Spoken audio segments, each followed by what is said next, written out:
Yeah? Turkey and pie, maybe. Yeah. My sister made this weird stuff. I can't remember what it was called. But I was like, that's not even turkey. I mean, anyway, it was weird. That's all you need to know. Okay, so today we're going to go over a few things, and then you're going to have the bulk of the time to do your peer review stuff. I just want to draw your attention to a couple things on here. So number one, and this is on the overview as well, but I have put your term 2 choice book project on there. It's not due until the 15th, but by the 15th of January you need to have your book read and your project done. So I'm going to go over the project with you really quick. It'll be pretty quick and short. It's 150 points. There are 4 parts. The first part is just reading the book and telling me how many pages you read. You have to put that first on the paper because otherwise I don't know how many pages you read, so I have to put 0. And you don't want me to do that because then you get all mad, like, do you hate me? And I'm like, well, maybe, but that's not why I do 0. I don't really think it's that was like a joke. With regard to the mask. Okay, anyway, so you just tell me what out of what you read, hopefully it's 100%, so you can get 75 of the points, and you can get 50% just by reading your book. Okay? Then the response is 1 page, and it's comprised of these 3 things. Okay? You're going to identify the purpose of the book you read, how the book tries to accomplish that purpose, and whether or not you thought the author was effective in his overall purpose for this book. So down here I have a breakdown of each of those parts, even how to write how many pages out of how many pages. It seems simple, yeah, that's confusing to people. So, when you identify the purpose of the book, you want to think about why is the author writing this, right? Because there's always a purpose behind why someone is writing something. Nobody just some people do it for fun, but then usually they're trying to get something across, right? But you want to go a little deeper than what the book is about. That's different than the purpose. So let's pretend I were reading To Kill a Mockingbird as my choice book. The book is about how racism is embedded in the Southern society during the 1930s and 40s. Okay, but that isn't all that deep. That's just kind of okay, that's what it's about. So you want to go a little bit deeper for your purpose and think, what do they want to show about that? So instead, you might write something like, Harper Lee's purpose in To Kill a Mockingbird is to illustrate how racism is a behavior learned rather than inherent, and that it's often easier to see racism in other cultures than our own. Okay, so that's you see how it's still based on that idea that there's racism in the 1930s and 40s, but it's a little bit deeper than that. Than just here's what it's about, but it's here's why she's writing it, to show those things about it. Okay? So let's say if you were reading a memoir, maybe you're reading Unbroken. You do not want to say, this is a book about Louis Zamperini, and that's the purpose, to talk about him. It's not super deep, right? Instead, you want to be okay, why did they choose to talk about Louis Zamperini? What makes him so awesome? What attributes or what about his life was important for the general population to know about? So you could say something like, she writes Unbroken about Louis Zamperini to show that even in terrible circumstances, a person can overcome, or a person can tap into their will, or I don't know, but some greater principle than just, she's writing a book about Louis Zamperini. Isn't it great? Because especially, I guess this is technically a biography, but she leaves out a lot about his life, right? But what she's putting in there is creating this particular story to show this particular aspect of his life that she wants us to connect to, right? If you are reading a book about a subject, maybe Outliers, instead of just saying, it's a book about people who are great in their fields. Instead, why is he telling us about this? Well, he's telling us about it because there are scientific principles and reasons for why people are so good at what they do, and by unmasking those, he allows the general public to perhaps become an outlier themselves. Okay, that would be a little bit deeper, right? So does that make sense? So we're just going a little bit deeper. Okay? Once you've got that, authors have to make choices to then accomplish those purposes, right? The purpose just doesn't appear, right? And so you want to talk about some of the choices that they make that help you to see that that's the purpose, or to accomplish that purpose. So you would think about things okay, if this is a biography or a collection of stories, what kind of stories do they share?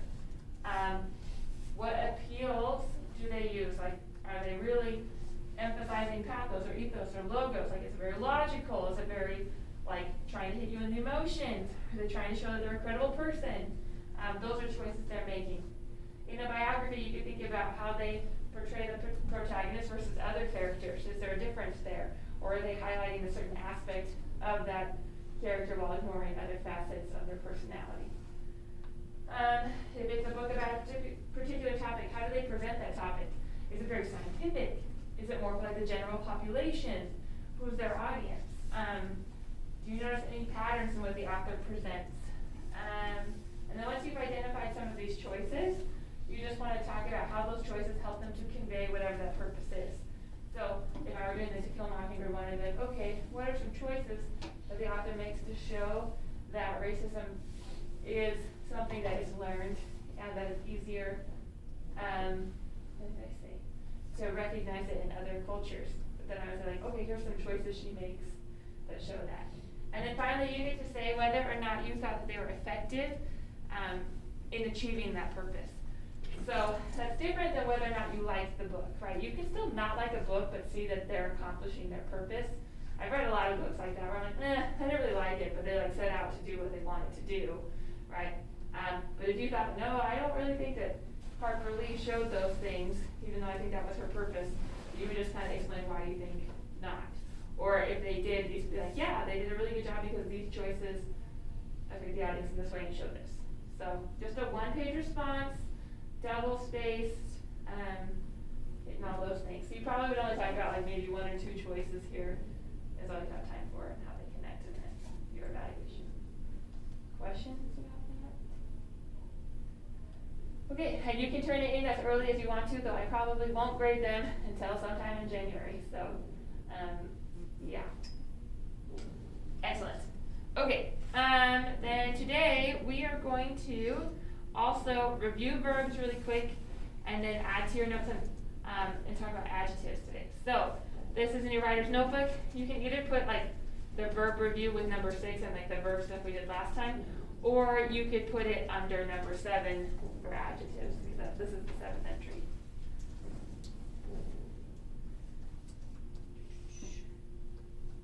Okay, so I only have one sentence for you, and I want you to identify the verbs in the sentence. You can just write down the verb words.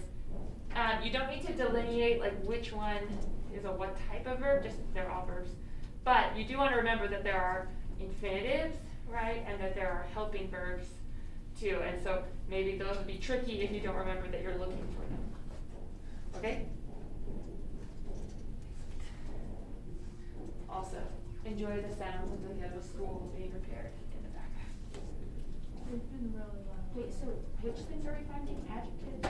The verbs. Oh, just the verbs. Yeah, just the verbs. Because we're just reviewing really quick from last time, and then we'll move on to adjectives in a moment.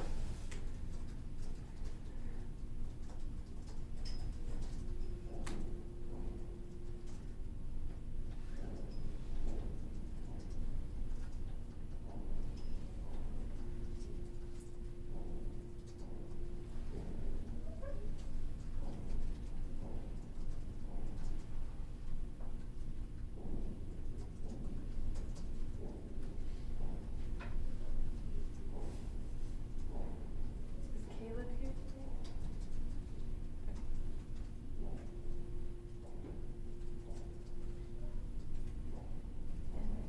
Abby is gone too.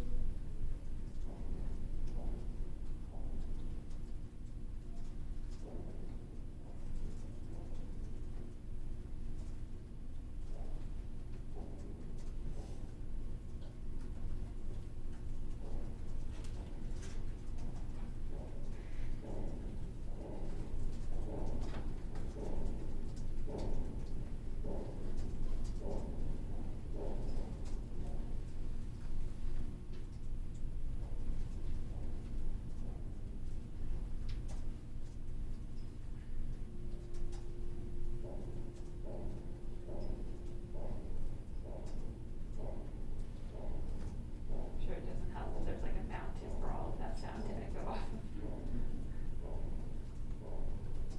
All right, we good? All right, so your verbs in that first sentence is or first line is a new enunciating verb. Claims. Okay. Oh, that was. Yeah, that's the second one, so good. But on The first line is the verbs. Made. Made, good.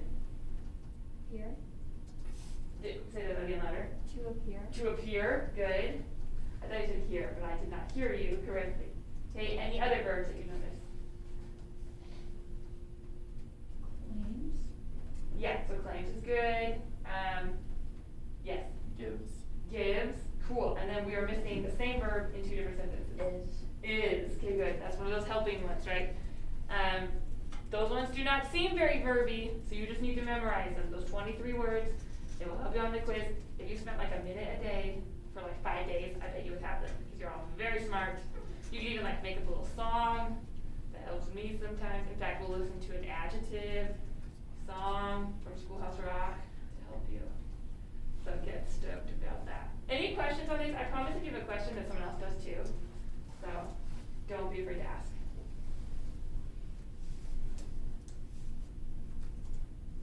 Okay, cool.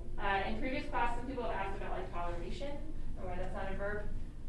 In this case, doesn't anyone know why it's not a verb? Because now it's like doing a thing, right? Like, or sorry, let me back up. It's like an idea, right? So the T-I-O-N also is a giveaway that that is a noun. If it ends in T-I-O-N, it's a noun. If it ends in I-T-Y, also a noun. So that can be helpful too, just like for those ends that you're like, oh, it's a noun. Even though sometimes, like if you were like, I tolerate you, that would be a verb, right? But in this case, that ending creates a noun. Okay, cool. Today we're going to talk about adjectives. And we're going to watch some Schoolhouse Rock. Bring you back to your childhood. As your body grows bigger, Your mind must flower, it's great to learn. as knowledge is power. It's Schoolhouse Rocky, let you off the board, of your favorite Schoolhouse Rock. To begin our show, unpack your adjectives.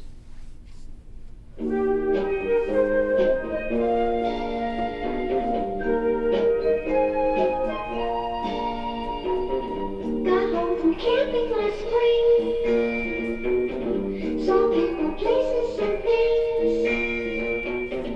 We barely had arrived. Friends asked us to describe the people, places, and every last thing. So we unpacked our adjectives. I unpacked frustrated first. Reached in and found the word worst. Then I picked soggy and next I picked froggy and then I was ready to tell them my tale. 'Cause I'd unpacked my adjectives. Adjectives are words you use to really describe things. Handy words to carry around. Days are sunny or they're rainy. Boys are dumb or else they're brainy. Adjectives can show you which way. Adjectives are often used to help us compare things. To say how thin, how fat, how short, how tall. Girls who are tall get taller. Boys who are small get smaller. Till one is the tallest, another is the smallest of all. We hiked along without care. Then we ran into a bear. He was a hairy bear. He was a scary bear. We beat and hasty retreat from his lair. And described him with adjectives. Whoa! Boy, that was one big ugly bear. You can even make adjectives out of the other parts of speech, like verbs or nouns. All you have to do is tack on an ending, like ick or ish or er.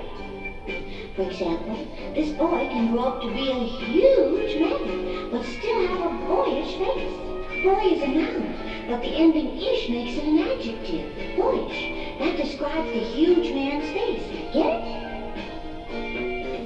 Next time you go on a trip, remember this little tip. The minute you get back, they'll ask you this and that. You can describe people, places, and things. Simply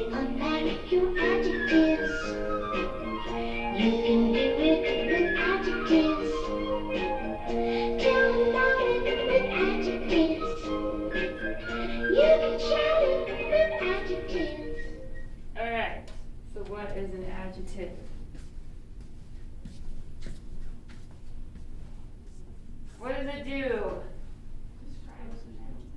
Describes a noun or pronoun, right? We want to be specific about that because there's also another descriptive word called an adverb, but they describe different things than adjectives. So adjectives, and write this down, unless it doesn't let me do anything. No, not again. I mean, it was great, but we don't need to watch it again. Okay, so an adjective are words used to describe or modify nouns or pronouns. Okay. If it's describing something, but it's not a noun or a pronoun that it's describing, then it's probably an adverb. Okay, so, yeah, you just want to look for, okay, what does it describe? Well, it's describing a noun, hence adjective. Which makes it kind of easier in some ways than like some of the other parts of speech we've talked about, because you're like, okay, where's the noun? Okay, is that describing it? Yeah. So let's look at some examples. In this first sentence,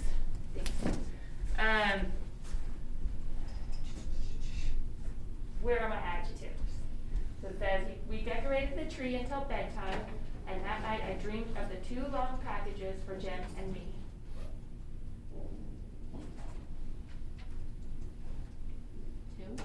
Two is an adjective. What does it describe? The amount. Yeah, the Of amount packages. of packages. Good. And what else? Long. Okay, good. Because it also describes the packages. Okay, great. So, numbers can be adjective. They are not always. It just depends on if they are describing the amount of some noun, right? We'll see a tricky example on the next slide where that is not the case.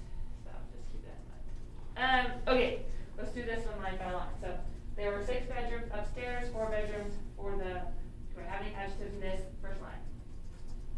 Would upstairs be an adjective describing where they are? If it describes where, in this case, it is, I think, a preposition or an adverb. So it's not an adjective in this case.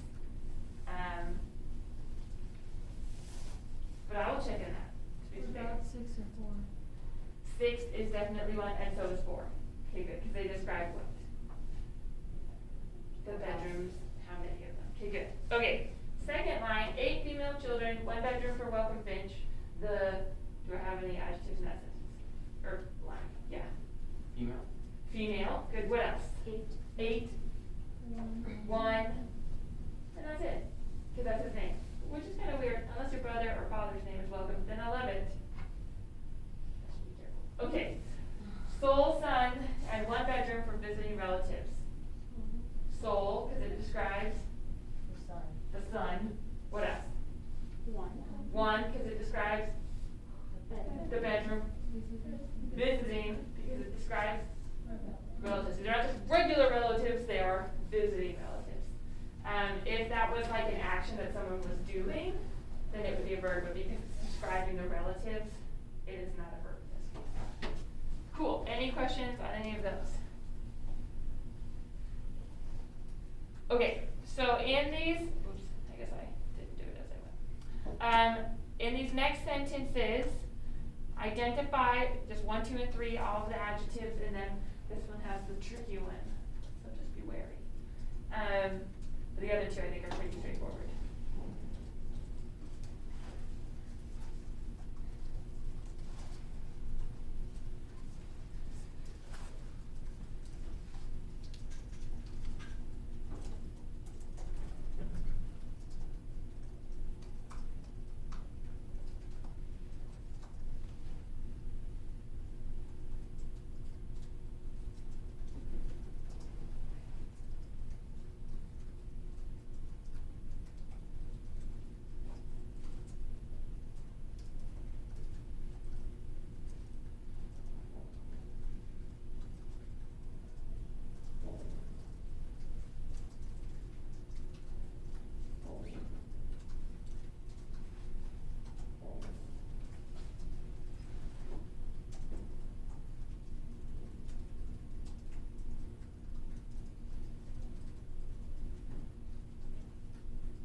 in that first sentence, where are my adjectives?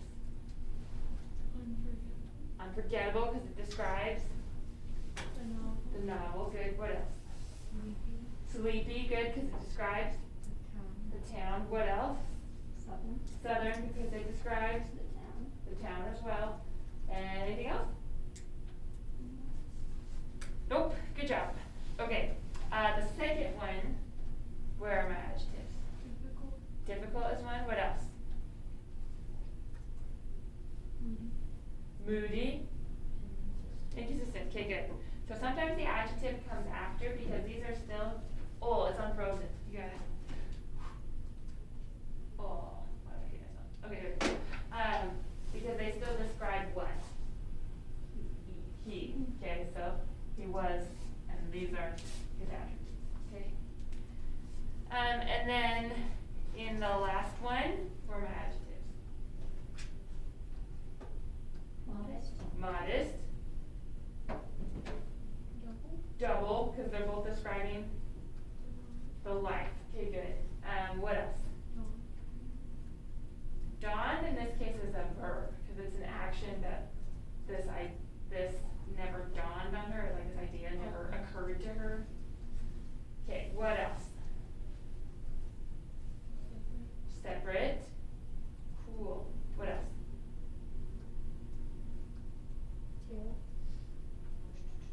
Two. Good. There's one more. Yeah. Novel, Yeah, because it describes what? the idea. The idea. And in this case, one is acting like a No. pronoun, right? So it's replacing the idea, right? Which you totally did just like all on your own, right? But it could say was a novel idea to say nothing ever having, but it said they replaced that, the idea with one, so that's a pronoun, and in this case, not an adjective. Cool. Any questions about any of those? Yeah. Who created all of this? Like, who was just like, you know what, we should divide all words into different ways, like, I don't really know who like codified the language afterwards, and like, I would guess that it was just spoken first, and then they identified what different parts of the language was doing, but I don't actually know, but I could try and look it up for you. Other questions? Okay, excellent. So next time we will review the adjective stuff and we'll move on to adverbs. I'm excited about that. The last thing we're going to do for the rest of class is talk about your peer review thing that you'll start today, and then you'll turn in your final draft by next time.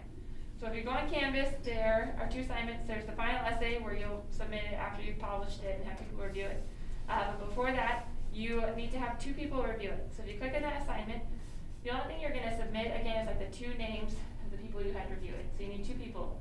But you're going to have them go through this checklist. And like obviously, I'm not going to know if they really did, but I will know on your paper if it suffers that perhaps you didn't have as good of reviewers as you should have, right? So it is to your benefit to do this, right? And most people are just fine doing it, but in case you think you're getting away with something, you're not. If you get one person today, you can have anyone else do it. It could be like a family member or a friend. It could be a random stranger on the street, although they might give you COVID as well as advice, so maybe don't pick randos, right? But pick people you trust to do well. When you click on that paper, it will look like this, and it's kind of a checklist this time instead of stations. So you're going to look first at their thesis, and you're going to highlight it, and then you're going to look and make sure it's doing these three things. So the first thing is that it's arguable. So basically, if you say, here's this theme, and here's how it's being developed, you are creating an argument because you're saying that this is how it's being developed. So if they're doing that, they're doing these other two things, then they're also doing this third thing, right? It identifies a theme, which is not just one word, okay? And it talks about how that theme is developed throughout To Kill a Mockingbird. So, if this was my partner's or my peer's thesis, I would read through it. So it says racism is a result of institutionalized systems within the community. identify their family as they grow up. So I would go through these things, be like, okay, yeah, that's arguable, because I could say that's not what it's doing. It identifies a theme, so this is definitely more than one word and stuff that we learned about racism. But I don't see how that theme is developed throughout To Kill a Mockingbird. So in my comment, I would want to tell them the good things, but okay, your thesis is arguable. It says what you'll be proving, but it doesn't explain your connection to the novel or how you will prove your thesis. So they would need to add another sentence like, this is developed in To Kill a Mockingbird as we look at the long-term families of Macomb County and what they teach their children, right? Or something like that. So you just want to make sure they have both parts, and that if they don't, that you're telling them, hey, please add that. I love what you have, but there's more, okay? And there's a fine line between like constructive criticism and being mean. So just make sure that like obviously don't ignore it, right? Because then they can't improve it. And so you're not like being mean if you suggest edits, but do it in a tactful way, which I'm sure you guys are all great at. So don't be like, you suck, don't bother. Just say, hey, love what you have. However, I think this would help it, right? That's nice. Then you're going to go through and highlight all 3 of their topic sentences, and you're going to check for these things, okay? So, in each body paragraph, it should be the first or second sentence. If you don't know what their topic sentence is until the end of that paragraph, that is a problem, because they haven't set out their fence, right? So we don't know what that paragraph's going to be about. So you would want to put a comment towards the top of that paragraph where it's missing and say, hey, I don't see your topic sentence. Great. There needs to be a transition that helps the paragraph flow from the last paragraph, which is the only paragraph that doesn't need a transition. The first one, because it's got a hook, right? But all the other ones, there should be some sort of transition that leads in. So if they're missing that, just again put a little comment, hey, I don't see a transition. Do that. It needs to be connected to their thesis. So if all of a sudden they're talking about another book they love, that is not good, right? So we want to keep a direct focus on our thesis. And then make sure it's a different way of supporting their claim. Sometimes people kind of say the same thing over and over again. And so obviously you're still proving the same thesis, but you should have like 3 distinct ways that you're proving that. So just make sure they're not like circling around, because then they're not pushing their argument forward, right? Okay, you don't need to highlight these, but you do need to look for their evidence, and then you'll look for these 4 things. So they should have at least 6 quotes. They can be paraphrased, so they may be using their own words, but you should see 6 citations in there. So if they kind of just generally are talking about To Kill a Mockingbird and they think that that's evidence, that is not, right? So they need to be specific and put a page number there, so you should be able to find 6 of those. And if they're not, then I would indicate that they're missing it. So if you're looking at one body paragraph and there's only 1 quote, I would somewhere tag on that a comment that says, hey, you're missing the quote, make sure you add another one. They have contextualized their quotes correctly, so make sure they're not plopping their quotes in like anvils, right? They're leading in and putting that top on and using like those signal phrases to introduce the quote. You've cited your evidence in the correct formatting. That's on the cheat sheet, remember, but it should say in parentheses lead and then space the page number. After they do that the first time, then they can just have the page number, because we know that they're using the same book for the entire essay. But if they were using multiple novels, obviously they would have to like delineate which author that was. So just make sure they have those. If not, tell them. And then make sure that their evidence is actually proving what they're saying. It's not just some random quote that they put in there to put a quote in, right? Then you're going to look at their commentary, their explanation. And again, you don't need to highlight it, but you're going to look for these 3 things. That they explain their quotes and the connection of the quotes to the topic, sentence, and thesis. So they're saying this quote shows whatever they're talking about in their topic sentence. And then at the bottom of the paragraph, they should be linking it back up to their thesis, right? And how all of this is proving that this is a theme and how it's developed. They need more commentary than evidence. So if they have giant quotes, you may suggest to them to cut parts of that out. Like, you don't actually need all this stuff in the middle. All you're really talking about is this little part of it. So shorten that down, or they should have a ton of commentary if they feel like they need the whole thing, okay? And then make sure it's quality and makes a logical argument. So instead of saying this don't make no sense, you can just say, hey, I'm a little confused on what you mean here. Could you clarify this, right? And they can go back and do that. Because sometimes it makes sense in our own head, right? But then someone else reads it and is like, I'm not following, I'm not picking up what you're putting down, right? Yeah, okay. And then finally look at their conclusion, and then look for these things. Do they have that concluding transition that makes it feel like it's a concluding paragraph. The cheat sheet for transitions has a lot of good options for that. That they somewhere reiterate what their thesis was, and they have a go global and noble, right? So we're kind of reaching out and saying, reader, this is how it impacts you in your life. And typically that's like applying the theme in our own life, or making sure if you're saying like, racism is caused by this, don't do that, right? Or whatever. But I think this one's kind of easier to create that global and noble than maybe the argument papers were last term. And then you're gonna just make sure it meets their minimum requirements, so it's not a full 3 pages long, tell them it's not long enough. Should be written in MLA formatting, so make sure it's double spaced, a boring sexual font, has a header, heading, and creative title. If not, tell them to do that. And then has 5 paragraphs, so 3 body paragraphs is the key, and then intro and conclusion. And then any other corrections you think are helpful. If they spell a word wrong, you can tell them that if you want to. Questions on that? Okay, so when you're done, you're gonna have 2 people do that and just submit the names of them under Canvas, okay? And then down here, I have the rubric that I'll be using to grade your essays. So these are the things I'll be looking for just as you consider your paper for your final kind of revamp of it, okay? And there's a cool picture, because why not? Woo. Okay, any questions? Cool, yeah. So, what if our paragraphs are really long? Can we just break them up, even if they don't have all the, like, together they have all the quotes and points we need, but. So I think the biggest kind of like mistake people have with paragraphs is they think, oh, that's too long, because like their elementary school teachers have taught them like, it's like this many sentences, right? But paragraphs are all talking about the same idea. So as long as they're all talking about the same idea, they could be like my AP kids, they should be writing page paragraphs.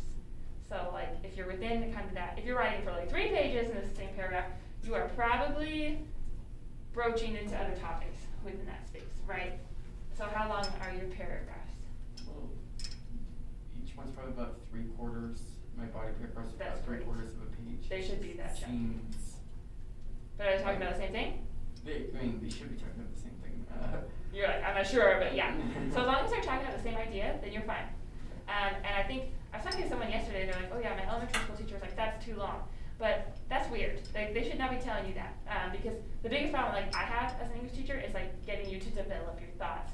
And it's okay that they're big and chunky, as long as you're like, okay, is this the same fence? Am I letting any wolves into my sheep pen? If not, you're totally fine. You have a giant paragraph, right? I think, like, again, if you're reaching like the 2 and 3 page, you are probably off topic somewhere. But if you're within like that page, maybe a little over, that's fine. Your paragraph should be pretty chunky for this to do all the things you need to do in it for it to be an effective body paragraph. So that is an excellent question. Other questions? Yeah. Also, I sent you my rough draft because for some reason Okay. Canvas isn't working for me and I can't upload stuff. Okay, then I saw that and I wasn't sure if that was like your final or your rough, so I will, Yeah, it's my I'll put that rough in for you. draft. Okay? Okay. Other questions? Okay, so you can just like exchange emails, comment on each other's stuff, and you have the rest of the time to work. If you do not have a rough draft done, that's what you should be doing, okay? And there are books kind of over by Lucy on the shelf, kind of between her and me, in that general area. Okay? If you have questions, feel free to ask.